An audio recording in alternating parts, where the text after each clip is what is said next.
Anda menyaksikan Kilas Nusantara malam pukul 20.00 waktu Indonesia bagian Barat. Presiden Joko Widodo didaulat sebagai satu dari 50 daftar tokoh muslim paling berpengaruh di dunia menurut buku The Muslim 500 tahun 2021 menempati peringkat ke-12. Selanjutnya ada informasi dari Kalimantan Barat di mana RSUD Sudarso kini melayani operasi retina mata pertama di provinsi itu.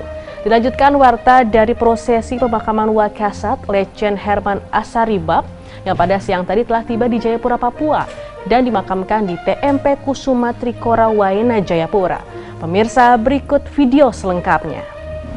Presiden Joko Widodo masuk dalam daftar 50 tokoh muslim berpengaruh di dunia 2021 dengan posisi berada di peringkat ke-12. Di mana pada tahun sebelumnya Presiden Jokowi berada di peringkat ke-13. Data ini dikutip dari situs themuslim500.com pada Selasa 15 Desember 2020.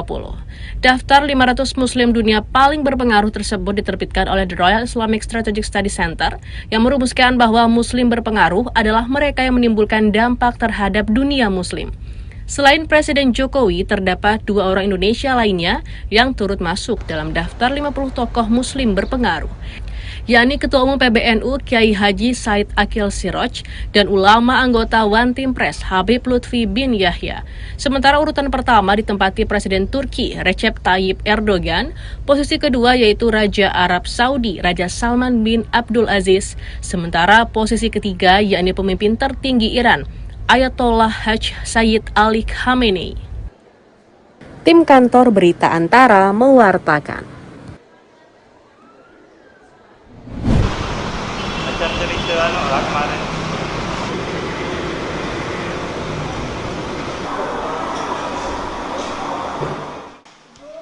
Dalam rangka meningkatkan sistem pelayanan sebagai rumah sakit rujukan nasional, Rumah Sakit Umum Dr. Sudarso Pontianak membuka layanan baru berupa penanganan berbagai macam gangguan retina mata untuk seluruh lapisan masyarakat, khususnya yang berdomisili di Kalimantan Barat. Berdasarkan hasil dari analisis medis Rumah Sakit Umum Dr. Sudarso, vitrektomi atau operasi untuk mengobati dan mengembalikan fungsi retina mata ke kondisi normal merupakan prosedur rumit yang harus ditangani oleh dokter spesialis, dilengkapi dengan peralatan modern, salah satunya adalah perangkat bedah mikroskopik kompleks. Dokter spesialis mata Rumah Sakit Umum Dr. Sudarso Pontianak Mia Purnama, Selasa 15 Desember mengatakan, indikasi seseorang harus menjalani operasi mata diantaranya adalah mengalami ablesio retina atau retina lepas. Ciri awalnya mata mengalami buram mendadak akibat benturan, penyakit bawaan, atau faktor usia. Kalau syarat-syarat khusus sih tidak ada ya, cuma memang kalau untuk operasi bedah retina sebelumnya dilakukan pemeriksaan mata lengkap.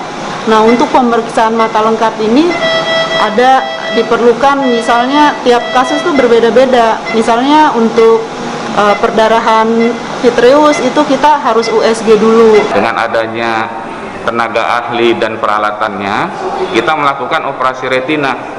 Kita harapkan tahun depan itu ada lagi peralatan baru dan tenaga baru yang datang, sehingga masyarakat Kalbar cukup dikerjakan di Kalimantan Barat, di Pontianak khususnya, dan tidak perlu keluar daerah.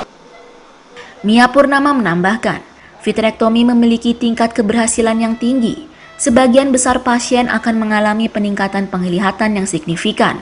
Secara umum bedah ini sangat efektif dalam memulihkan penglihatan yang hilang karena traksi ablasi retina dan mencegah retina lepas kembali. Dari Pontianak, Kalimantan Barat, Indra Budi Santoso, Kantor Berita Antara mewartakan.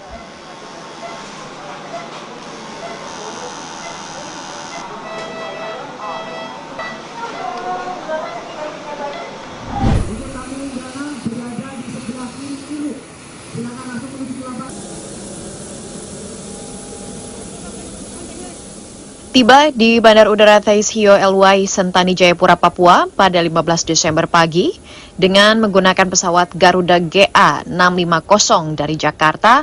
Peti jenazah Wakil Kepala Staf TNI Angkatan Darat Letnan Jenderal TNI Herman Asaribab diterima dengan prosesi militer. Dipimpin Pangdam 17 Cendrawasih Mayor Jenderal TNI Ignatius Yogo Triyono. Sejumlah pejabat TNI Polri dan pejabat sipil di Papua ikut memberikan penghormatan dalam upacara tersebut. Salah satunya Danrem 172 Praja Wirayakti Brigadir Jenderal TNI Izak Pengemanan. Dia menyatakan bangga kepada Herman karena dinilainya merupakan salah satu putra terbaik Papua. Izak mengenangnya sebagai sosok yang menjadi panutan dari prajurit, utamanya dalam penanganan masalah keamanan di Papua, di mana selalu mengedepankan pendekatan yang humanis dan pemberdayaan ekonomi masyarakat. Sebelum meninggal, Herman jelasnya sempat membuat buku berjudul Membangun Papua dengan Hati, yang menjabarkan berbagai terobosan dalam penanganan permasalahan keamanan di bumi cendrawasih, utamanya melalui strategi pendekatan humanis kepada masyarakat. Tentunya beliau selalu mengatakan bahwa kita harus selalu berpikir penanganan Papua harus tuntas, bukan hanya sepotong-sepotong, tetapi harus tuntas. Itulah beliau menuliskan buku Membangun Papua dengan Hati. Jenazah Herman dimakamkan di Taman Makam Pahlawan Kusuma Trikora, Waena, Jayapura. Dia menjadi putra Papua yang pertama mendapat kepercayaan menjadi orang nomor 2 di jajaran TNI AD. Walaupun hanya sempat menjabat selama 27 hari sebelum meninggal dunia dalam perawatan atas sakit yang dideritanya di Rumah Sakit Pusat TNI AD Gatot Subroto, Jakarta pada 14 Desember. Untuk menghormatinya, pemerintah Provinsi Papua meminta seluruh masyarakat di bumi cendrawasih mengibarkan bendera setengah tiang mulai 16 Desember.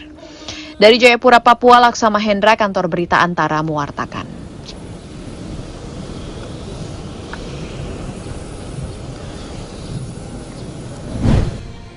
Terima kasih telah menyaksikan Kilas Nusantara sepanjang hari ini. Kami akan kembali esok dengan edisi COVID-19 pada pukul 9 waktu Indonesia bagian Barat. Selamat malam dan selamat beristirahat.